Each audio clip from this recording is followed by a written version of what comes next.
Paragraphe 10e. Les œuvres de Dieu se manifestent paisiblement, et leurs principes demeurent invisibles. Prends ce modèle dans ta sagesse. Ne la fais connaître que par la douceur de ses fruits. Les voies douces sont les voies cachées. Si l'air était visible, comme les substances qui composent les corps, tiendrait-il un rang si merveilleux dans la nature? Quel rapport y a-t-il entre la vie de l'esprit et la mort de cet univers extraligné? L'homme promet plus qu'il ne donne, l'esprit donnera un jour plus qu'il ne promet. Le Seigneur a conduit son peuple par une voie obscure, afin que ses desseins s'accomplissent. Il a parlé à son peuple en paraboles. Sans cela, les Juifs n'auraient pu méconnaître le salut des nations. Et alors, il n'aurait pu être excusable de l'avoir sacrifié, et s'il ne la voit pas sacrifiée, les nations n'auraient pas reçu l'héritage. Voile des prophéties, favorisez l'ignorance de la fille de mon peuple. C'est par là que la porte de miséricorde lui reste ouverte. Dieu voulait suspendre les Juifs et non pas les réprouver. Et quel sang, ont-ils demandé, qui retomba sur eux et sur leurs enfants? Ce sang était esprit et vie. Pouvait-il jamais leur donner la mort? L'industrieuse charité de mon Dieu ne s'occupe que des moyens de pouvoir sauver ses enfants. L'ignorance des peuples est la source qu'ils se ménagent sans cesse pour leur pardonner. Quel abîme que la sagesse, la puissance et l'amour de notre Dieu. Hommes, vous condamnez vos semblables à des supplices, quand ils sont coupables selon vos lois.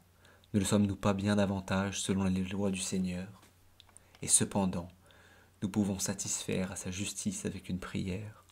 Nous le pouvons avec un élan secret, opéré dans la profondeur de notre être. Et plus cet élan sera concentré, plus il aura d'efficacité et de puissance, parce qu'il tiendra davantage du caractère de l'unité, de l'invincible et irrésistible unité.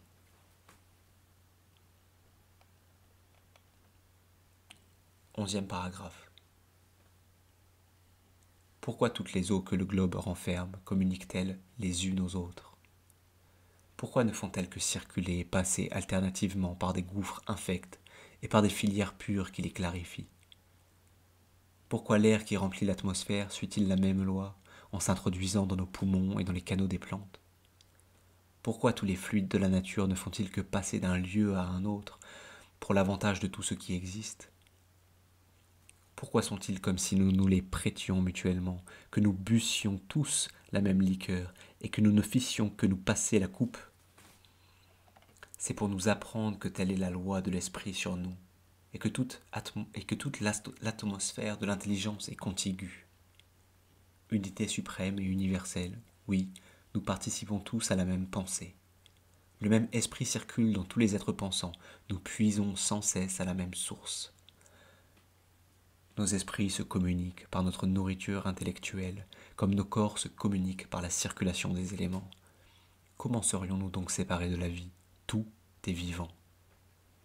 Comment aurions-nous de l'inimité pour les hommes? Nous sommes tous assis à la même table et nous buvons tous dans la coupe de la fraternité. Les hommes ne cherchent pas les œuvres vives. Tout ce qu'ils font, tout ce qu'ils écrivent, leur occupation, leurs traités scientifiques ne sont point dirigés vers la vie, tandis qu'un seul instant d'activité pourrait les mettre en union avec le vrai, pour ne jamais s'en séparer. Force naturelle de l'homme, tu te concentres, tu t'absorbes, mais tu ne te détruis pas par les accidents involontaires. L'orage passé, tu te retrouves la même, et tu as de plus les trésors de l'expérience. Tu soupires après la paix éternelle universelle. Le pendule a été mis en mouvement depuis le crime. Ses oscillations ne peuvent diminuer que par progression. Il faut attendre la fin des siècles pour que le pendule marque son dernier battement et que les êtres rentrent dans le repos. Quelle surprise pour ceux qui, dans leur passage terrestre, auront cru qu'il n'y avait rien au-delà et qui auront méconnu la circulation universelle. 11e paragraphe. Pourquoi toutes les eaux que le globe renferme communiquent-elles les unes aux autres? Pourquoi ne font-elles que circuler et passer alternativement par des gouffres infects et par des filières pures qui les clarifient?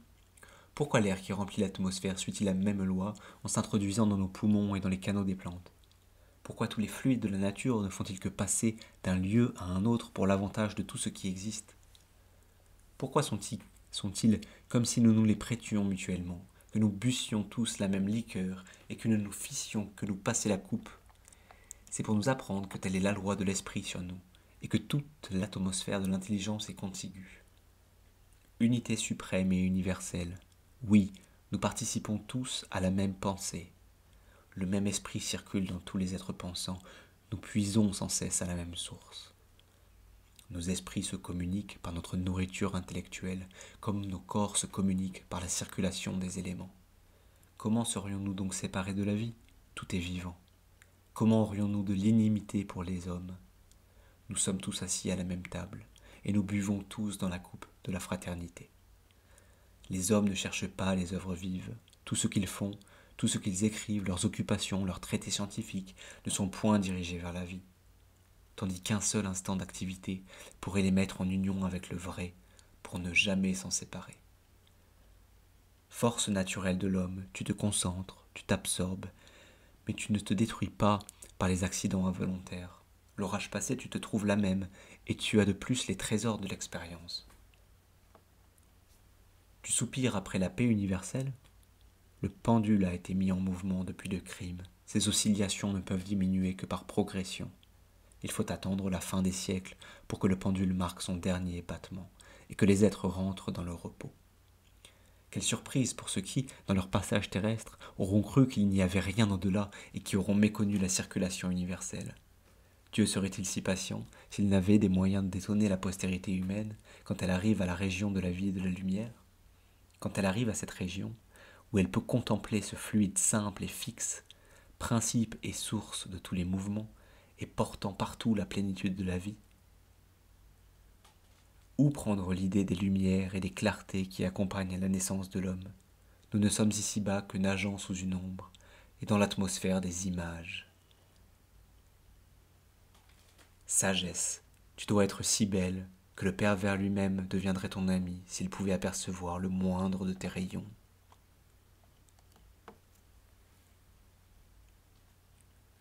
Paragraphe 12.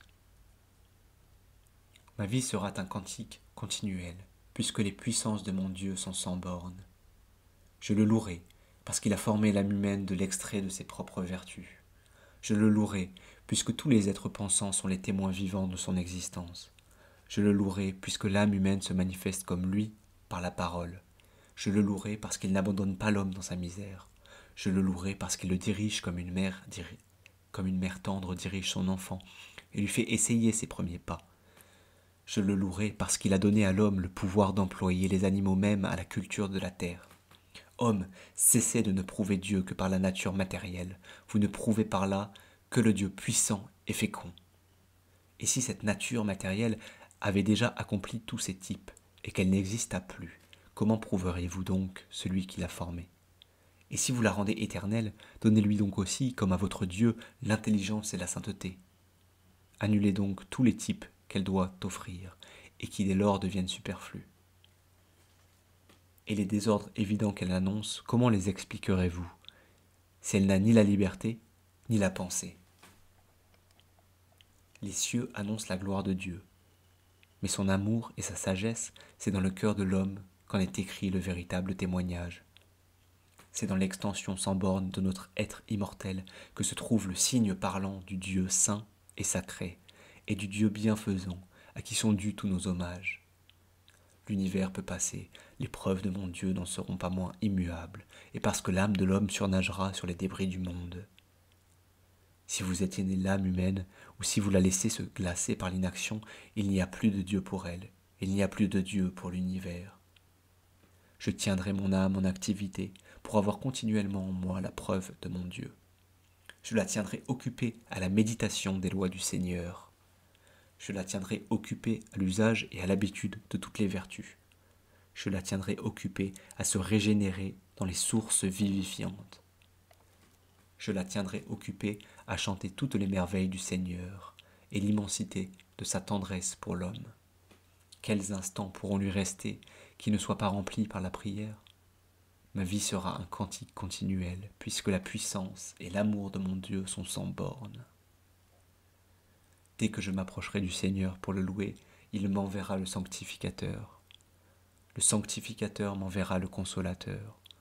Le consolateur m'enverra l'ami de l'ordre. L'ami de l'ordre m'enverra l'amour de la maison de mon Dieu. L'amour de la maison de mon Dieu m'enverra la délivrance. Et les ténèbres se sépareront de moi pour être à jamais précipités dans leurs abîmes.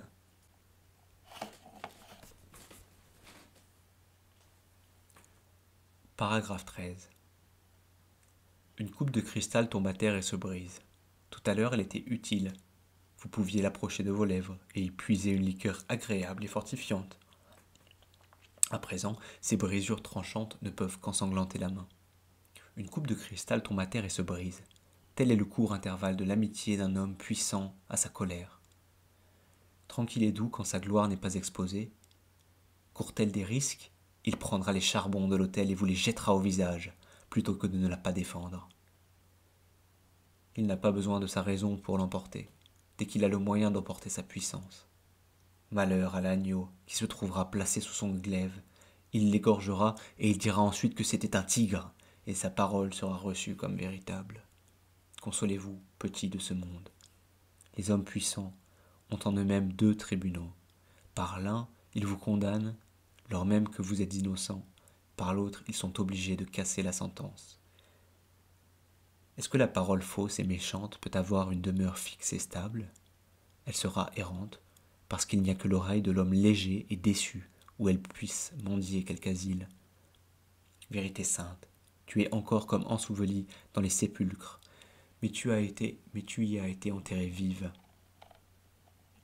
Tu renaîtras de toutes les régions de la terre, et tu replongeras la mort dans son tombeau, pour qu'elle s'y convertisse en pourriture. C'est le Seigneur lui-même qui te relèvera, et qui fera flotter tes enseignes aux yeux des nations. Que vous a-t-il dit? Toutes les armes qui auront été préparées pour vous blesser ne porteront point contre vous, et vous jugerez vous-même toutes les langues qui se seront élevées contre vous, pour vous faire condamner. C'est là l'héritage des serviteurs du Seigneur. C'est ainsi qu'ils trouveront justice auprès de moi, dit le Seigneur. Vous donc, tristes victimes des afflictions humaines, redoublez d'efforts pour ne pas laisser éteindre en vous le flambeau des consolations. Le trajet est court. Vous voyez déjà l'autre rive. Ne vous resta-t-il qu'une étincelle de la vivifiante espérance? Conservez-la précieusement. Quand vous arriverez dans les régions de la vie, il ne vous faudra que cette étincelle pour les embraser tout entières et les rendre à jamais toutes lumineuses pour vous.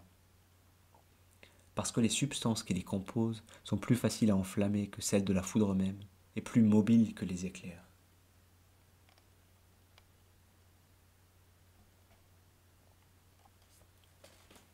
Paragraphe 14. Prends ta lyre et ne la quitte plus. Ne donne plus de repos à ton esprit. Quand il aura atteint l'Occident, qu'il retourne à l'Orient pour recommencer un nouveau cours. Quand il aura frappé le Nord, qu'il retourne vers le Midi. Que du fond de l'abîme il s'élève chaque jour à ce foyer d'où découlent les flots de lumière. Le Seigneur pressera l'homme d'écouter la vérité qui l'appelle. Il le troublera dans ses faux plaisirs, il le frappera par de grands exemples. Il le vivifiera par l'attrait secret de la vertu. Il l'instruira par des songes légers. C'est par là que j'ai quelquefois conduit mes prophètes. Homme faible et paresseux, si vous étiez tombé dans une eau fangeuse et d'une vaste étendue, ne faudrait-il pas vous agiter vivement pour regagner le rivage? C'est une action qui les a fait sortir de leur poste originel. Ce n'est que par une action qu'ils peuvent y remonter. Cherchez les villes de refuge, puisque vous êtes dans une nuit si épaisse, que vous n'êtes peut-être pas un instant sans verser involontairement le sang de vos frères. Leurs parents vous poursuivent sans cesse pour en tirer vengeance. Vos jours sont en danger, mais le Seigneur veut vous sauver la vie.